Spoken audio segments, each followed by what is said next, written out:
harus aku lakukan? Mengapa ini bisa terjadi? Padahal aku sudah berhati-hati dalam mengendarai motor. Laju motorku juga sangat normal. Aku tidak balap-balapan. Aku juga memperhatikan kendaraan lain yang berlalu lalang. Tapi mengapa aku bisa tak melihatnya? Apakah aku melamun? Tidak. Rasanya aku tidak melamun. Atau mungkin aku memang melamun. Aku tak ingat. Sial. Benar-benar sial. Aduh.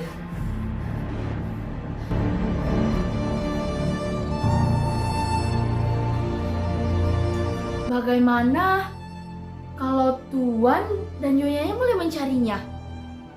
Dan bagaimana kalau ada orang yang melihat aku melakukannya? Tuan dan Nyonya itu pasti akan membuat pengumuman dan menyebarkannya di media sosial.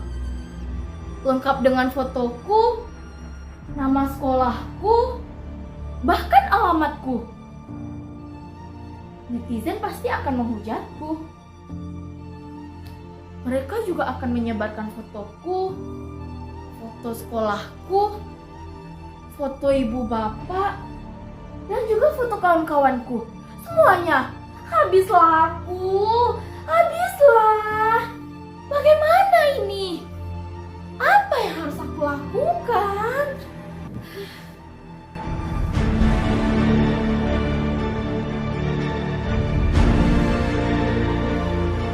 Tenang, Ambina, tenang.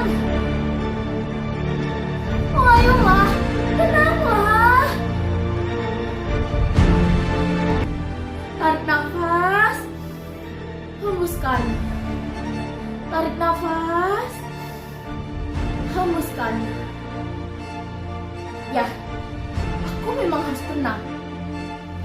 Aku tak sengaja melakukannya. Aku tak melihatnya. Dia begitu saja sudah ada di sana. Kalian percaya kepadaku kan? Kalian memang harus percaya kepadaku. Tuan dan Nyonya itu juga harus percaya kepadaku. Aku tidak melakukan kejahatan. Aku ini orang baik.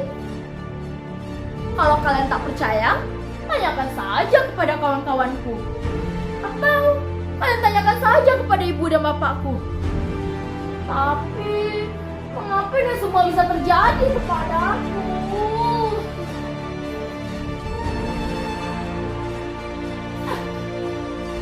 Atau kalian juga pernah mengalami hal seperti ini? Jika iya, apa yang kalian lakukan pada saat itu? Kalian tak akan bisa menjawab pertanyaanku. Kalian sedang menontonku. Dan kalian juga tak akan bisa memikirkan hal yang lain. Kalian sedang melakukan tugas kalian masing-masing.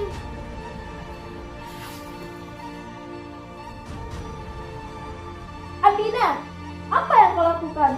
Kau bisa mati jika terus membekap wajahmu seperti itu. Tidakkah cukup untukmu satu kematian hari ini? Apakah kau ingin seperti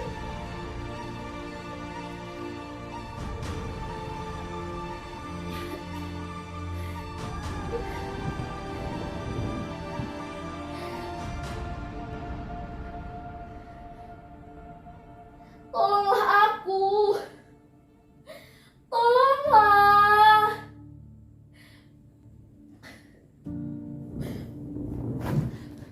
Kalian harus menolongku. Kepada siapa lagi aku harus meminta pertolongan ini? Kepada siapa? Aku tak sengaja melakukannya. Aku tak melihatnya. Oh Tuhan, apa yang sudah terjadi? Aku baru saja pulang setelah mengerjakan tugas dengan kawan-kawanku. Pada saat itu, kami hanya mengerjakan tugas mengobrol, makan, dan lalu pulang. Tapi pada saat makan, aku sambil memainkan telepon selulerku. Dan makananku tidak habis. Ya, tersisa. Karena pada saat itu aku sudah kenyang. Apakah ini hukuman untukku? Dan jangan-jangan dia adalah jelmaan Meong Palokarelae, pengawal setia Sang Hyang Seri, Sang Dewi Padi dalam Sure Ilagaligo. Aku pernah membaca kisahnya. Kisah masa lampau yang mengajarkan kita untuk menghargai makanan dan minuman. Apakah ini hukuman untukku? Ya, pasti ini hukuman untukku. Dan ini adalah hukuman untuk orang yang sering menyia-nyiakan makanan. Hukuman untuk orang yang sering tidak menghabiskan makanan. Aku memang keterlaluan. Ya, aku tidak memberikan makanan kepada orang yang membutuhkan dan malah membuangnya. Aku memang sangat keterlaluan.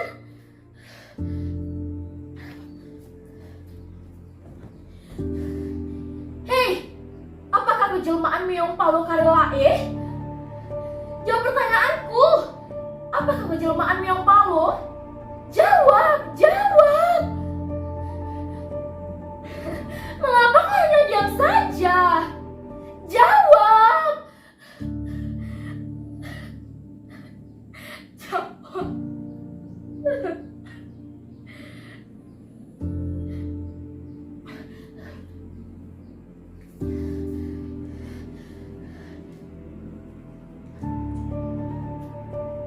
Ya, aku harus membukanya.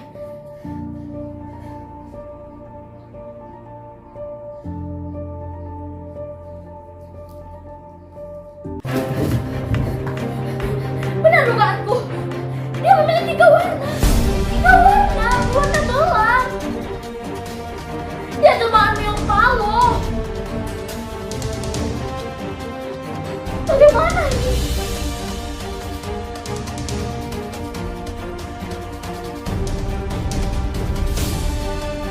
Tidak, tidak. Dia bukan jelmaan Meong Palo. Dia menjawab pertanyaanku karena dia telah mati. Dia bukan jelmaan siapa-siapa. Dia juga bukan pengawal setia Sang Hyang Seri. Dan itu hanya cerita mitos yang mengajarkan kita untuk menghargai bahan pangan yang telah ada sejak dahulu dan telah menghidupi kita hingga saat ini. Ya, itu hanya mitos. Aku memang sering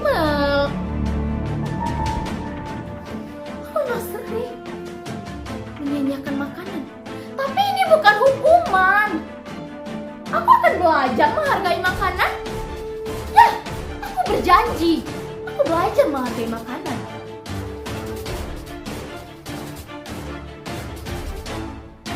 Nah, tapi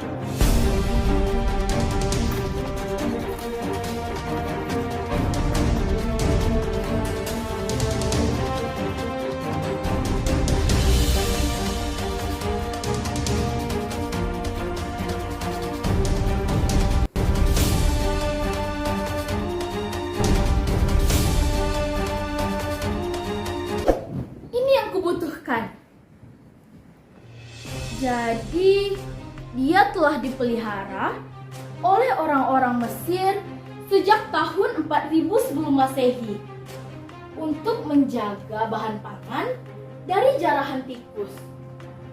Dan dia dianggap sebagai jelmaan Dewi Bastet, bahkan diperlakukan layaknya manusia. Wow. Siapapun yang membunuhnya akan menerima balasan di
selesai. Jadi, tradisi Mesir kuno inilah yang disebut-sebut sebagai penyebabnya muncul mitos mengubur yang mati tertabrak dapat mencegah nasib sial. Aku tahu sekarang. Aku akan menguburnya. Ya, menguburnya. Tapi, bagaimana kalau Tuan dan Nyonya itu tidak terima dan menuntutku? Lalu mereka menyeretku ke polisi dan memenjarakanku. Ya Tuhan, ini sungguh mengerikan. Aku tak sanggup memikirkan semuanya.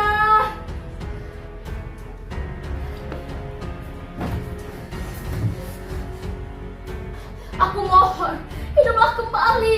Aku mohon. Aku tak sanggup menghadapi semuanya. Aku mohon, maafkan aku. Aku mohon.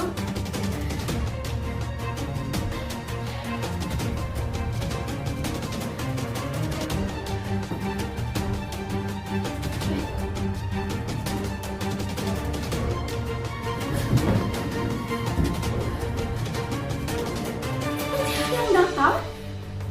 Siapa itu? Jangan-jangan Tuan dan Nyonya itu sudah tahu kalau dia telah mati. Dan sudah tahu akulah penyebabnya. Tidak. Aku tidak sengaja melakukannya.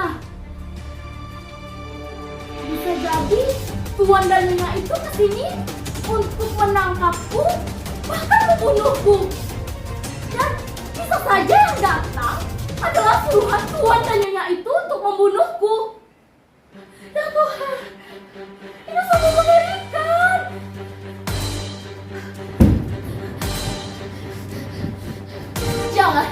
Jangan tangkap aku. Aku mohon. Aku tidak sengaja menabraknya. Aku mohon. Tidak sengaja. Sungguh. Aku tak melihatnya. Dia begitu saja sudah ada di sana. Aku tak melihatnya.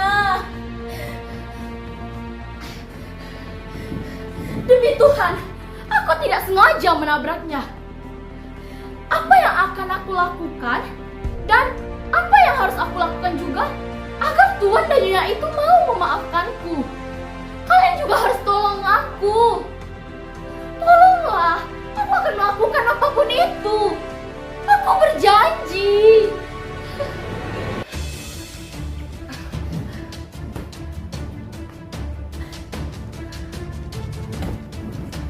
Tidak. Aku tidak sengaja menabraknya. Ini adalah penjelasan yang jujur. Tidak ada niat untuk menabraknya. Dan aku akan mendatangi Tuan dan Nyonya itu dan menceritakan semuanya. Jujur lebih baik kan? Ya, jujur lebih baik.